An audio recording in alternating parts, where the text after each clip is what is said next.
الحمدللہ وحدہ والصلاة والسلام علی من لا نبی بعدہ اما بعد فاعوذ باللہ من الشیطان الرجیم بسم اللہ الرحمن الرحیم الم تر کیف فعل ربک باصحاب الفیل، کیا تم نے نہیں دیکھا کہ تمہارے رب نے ہاتھی والوں کے ساتھ کیسا سلوک کیا؟ الم یجعل کیدہم فی تضلیل، کیا ان کے پلان کو اللہ تعالیٰ نے اکارت نہیں کر دیا تھا؟ کیا ان کے داؤ کو اللہ نے غلط نہیں کیا تھا؟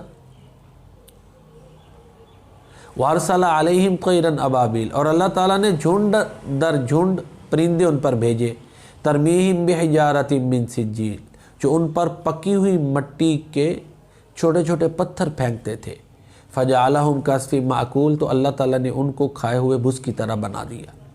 یہ سورہ فیل ہے جس کا آپ نے ترجمہ اور تلاوت ابھی سماعت فرمائی۔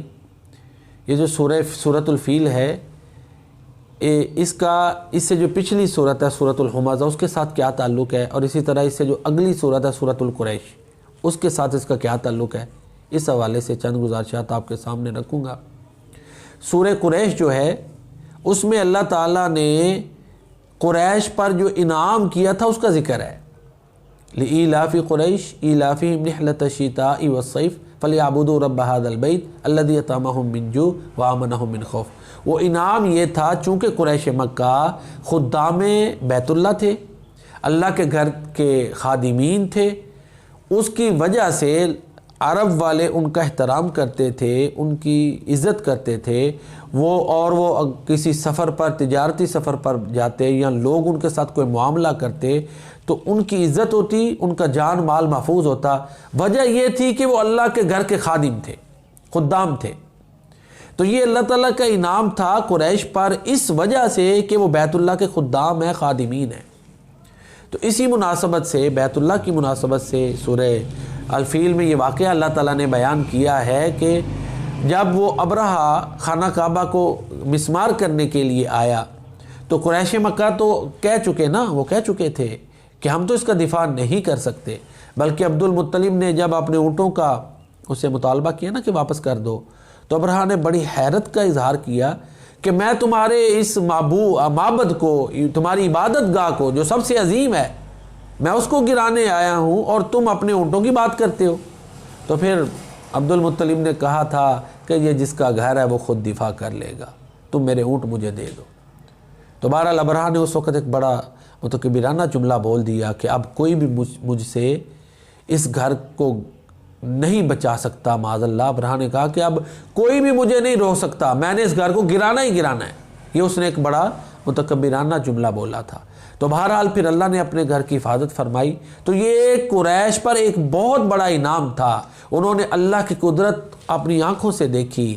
وہ پہاڑوں میں چلے گئے، پرندے آئے، کس طرح وہ کینکر پھینکتے تھے، اور جو وہ اصحاب الفیل پر بیتی اس کے وہ عینی شاہدین تھے۔ تو یہ بھی اللہ کا ایک انعام تھا کہ معبد ان کے جو اللہ کا گھر ہے اور جس کے وہ خدام تھے، چاہیے تو یہ تھا کہ وہ جانیں وار دیتے، یہ سب سے بہتر یہی تھا نا، لیکن بہرحال انہوں نے ایک اسٹریٹجی اپنائی۔ تو اللہ فرماتے یہ بھی انعام ہے کہ اللہ تعالیٰ نے اپنے گھر کی حفاظت فرمائی، قریش پر یہ اللہ تعالیٰ نے انعام کیا۔ تو یہاں اس طرح سورہ فیل میں بھی قریش پر ایک اللہ کا انعام، اس کا ذکر ہے جو بیت اللہ کی وساطت سے تھا، اور سورہ قریش اور سورہ فیل دونوں میں۔ سورہ ہمزہ میں جو ہے وہ جو مضمون بیان ہوا وہ یہ ہے کہ جو بندہ، یہ سورہ فیل سے جو پچھلی صورت ہے وہ سورہ ہمزہ ہے، اس کے ساتھ اب تعلق سن لیں کہ سورہ فیل کا کیا تعلق اور ربط ہے۔ سورہ ہمزہ میں اس بندے کی تباہی کا ذکر ہے جو تکبر میں آ کے، مال کے نشے میں آ کے لوگوں کے عیب نکالے، تانا زنی کرے، عیب جوئی کرے، منہ پہ بھی اور ان کی عدم موجودگی میں بھی عیب نکالے، اور مال کے نشے میں اس طرح مخمور ہو کہ وہ سمجھے بس میں نے تو ہمیشہ ہمیشہ رہنا ہے۔ تو جس طرح وہ ایک بری عادت اور اللہ کو ناپسند ہے اور وہ تباہی کی طرف لے جاتی ہے، اسی طرح وہ شخص جو تکبر میں آ کے اللہ کے شاعر کی حرمت کو پامال کرنا چاہے تو اللہ تعالیٰ اس کو بھی تباہ کر دیتے ہیں۔ تو یہ ربط ہے سورہ ہمزہ اور سورہ فیل میں۔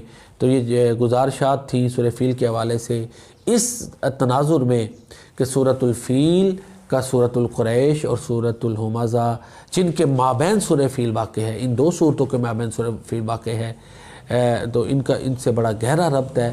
اللہ تعالیٰ ہمیں قرآن کریم سمجھنے اور اس پر عمل کرنے کی توفیق عطا فرمائے۔ السلام علیکم۔